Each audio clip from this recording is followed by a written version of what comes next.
Hello? Want to control the amount of light in your shoots? Today, we're going to quickly show you how to change the aperture on your Sony A6500 in just 3 easy steps. Let's dive right in. Step 1. First, turn on your Sony A6500. Rotate the mode dial on the top of the camera to A for aperture priority mode. In this mode, you choose the aperture setting, and the camera automatically selects the shutter speed for proper exposure. Step 2. Now, look for the control dial near the top right of the camera. This is your main tool for changing the aperture. Simply rotate this dial to adjust the aperture value, f-number. You'll see the aperture value change on your camera's display. Rotate right to decrease the f-number and increase the aperture size, which lets in more light and decreases the depth of field.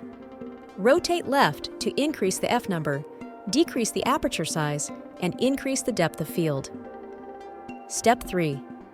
After adjusting the aperture, take a moment to review the setting on your camera's display screen. The display shows the selected aperture value, ensuring it is suitable for the type of shot you are aiming to capture. Once confirmed, you are ready to shoot with the new aperture setting. And just like that, you've successfully changed the aperture on your Sony A6500. This simple adjustment can dramatically affect the look and feel of your photos.